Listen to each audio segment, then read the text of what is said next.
তো hello guys, চলে এসেছি আবার খেলার খবর চ্যানেলে বিগ আপডেট নিয়ে। তো চলো বন্ধুরা, খুব গুরুত্বপূর্ণ আপডেট নিয়ে চলে এসেছি। ফুল ভিডিওটা দেখতে দেখো, স্কিপ করবে না। স্কিপ করলে কিন্তু ভিডিওর মধ্যে অনেক কিছু মিস করবে। এবং এই খেলার খবর চ্যানেলে যারা নতুন আছে অবশ্যই এই খেলার খবর চ্যানেলটা নিয়ে যারা নতুন আছে তারা খেলার খবর চ্যানেলটা সাবস্ক্রাইব করে পাশে থাকো এবং পাশে থাকা বেল আইকন ঘন্টাটাকে ঢং করে বাজিয়ে দাও। বেশি বেশি লাইক এবং কমেন্ট করে দাও, যাতে মোটিভেট হয়ে তোমাদের এই খেলার খবর চ্যানেলে আমি ফার্স্ট আপডেট দিতে পারি। তো চলো বন্ধুরা, ফার্স্ট যে আপডেটটা নিয়ে কথা হলো, খুব গুরুত্বপূর্ণ একটা আপডেট তোমাদেরকে শেয়ার করতে চলেছি এই ভিডিওর মধ্যে। তো ফার্স্ট আপডেটটাই হচ্ছে খুব গুরুত্বপূর্ণ একটা আপডেট। মোহনবাগান শিবিরের প্লেয়ার জেসন কামিন্স কিন্তু বড় একটা মন্তব্য করলো ইস্টবেঙ্গল শিবিরকে নিয়ে। তো ইস্টবেঙ্গল শিবিরকে নিয়ে কি মন্তব্য করলো তোমরা নিশ্চয়ই জানো। ইস্টবেঙ্গল শিবির কিন্তু রেফারির ওপর বিশাল পরিমাণে একটা দোষ দিচ্ছে, নাকি রেফারি দায়ী তাদের হারার পেছনে, এবং মোহনবাগান ম্যাচ জেতার পেছনে কিন্তু রেফারিদেরই হাত আছে। তো রেফারির জন্য কিন্তু ইস্টবেঙ্গলকে হারতে হচ্ছে।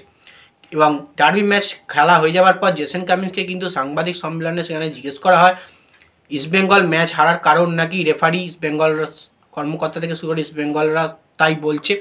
এবং সেখানে জেসন কামিন্স হেসে হেসেই উত্তর দেন, রেফারির কোনো রকমই সেখানে দোষ নেই। রেফারি তো আর প্লেয়ার নয়, রেফারি গোলও করবে না, রেফারি ম্যাচও জেতাবে না। তো সেক্ষেত্রে তোমরা ভালো খেললে তোমরা গোল করবে, তোমরা ম্যাচ জেতাবে।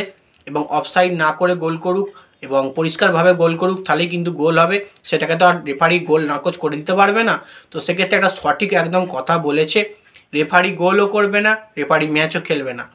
গোল তোমাদেরই করতে হবে এবং তোমাদেরই ম্যাচ বার করতে হবে। তো সেক্ষেত্রে রেফারির দোষ দিয়ে কোনো রকমই লাভ নেই।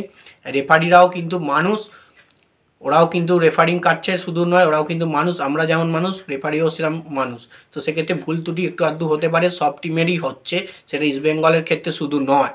তো এরমই কিন্তু বড় বার্তা কিন্তু দিয়ে গেছে জেসন কামিন্স ইস্টবেঙ্গলের বিরুদ্ধে, যে মারাত্মক মন্তব্য করেছে। যেটা বলেছি আমি, এটাই কিন্তু মারাত্মক মন্তব্য জেসন কামিন্সের।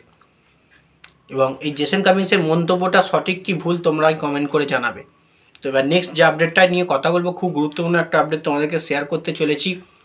তো অনিরুদ্ধ থাপাকে নিয়ে, মোহনবাগান প্লেয়ার অনিরুদ্ধ থাপাকে কিন্তু ফিফা ওয়ার্ল্ড কাপ থেকে যে অফিসিয়ালি পেজ, ইনস্টাগ্রাম পেজ আছে, সেখান থেকে কিন্তু অনিরুদ্ধ থাপাকে পোস্ট করে শুভেচ্ছা জানানো হয়।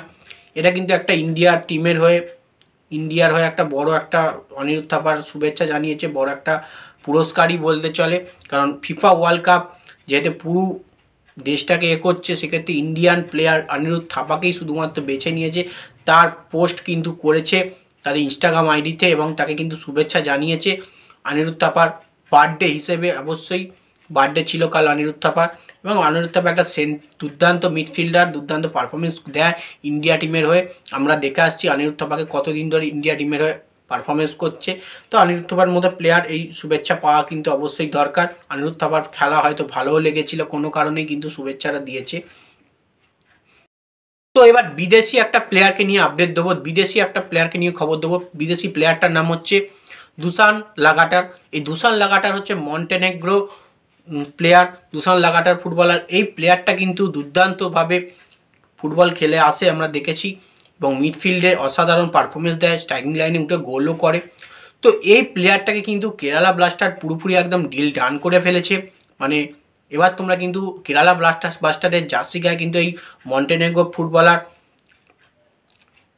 দুসান লাগাটারকে তোমরা খেলতে দেখবে কেরালার জার্সি গায়ে, কেরালার হয়ে মাঠ কাঁপাতে। তো দেখা যাক এই প্লেয়ারটা কতটা ভালো পারফরমেন্স করতে পারে কেরালার হয়ে। কারণ কেরালা এখন টপ 6-এ যাওয়ার রাস্তা পুরোপুরিভাবে বন্ধ হয়ে যায়নি, তাদের আশা অনেকটাই আছে। নেক্সট ম্যাচ তারা কিন্তু 3-2 গোলে জিতেছে ওড়িশার বিরুদ্ধে। এবং কেরালার হয়ে কিন্তু দুসান লাগাটার পারফরমেন্স কেমন দেয় না দেয় সেটা কিন্তু আমরা লক্ষ্য রাখতে হবে কেরালার খেলাতে। তো যাই হোক, প্লেয়ারটা কিন্তু দুর্দান্ত প্লেয়ার বলেই কিন্তু মনে হচ্ছে। দেখা যাক কেমন পারফরমেন্স করতে পারে কেরালার হয়ে। তো যাই হোক বন্ধুরা, ভিডিওটা আজ এইটুকুই রাখছি। ভালো লাগলে লাইক, কমেন্ট, শেয়ার, সাবস্ক্রাইব করে পাশে থাকো। চলো বন্ধুরা, বাই। নেক্সট ভিডিও আবার দেখা হচ্ছে।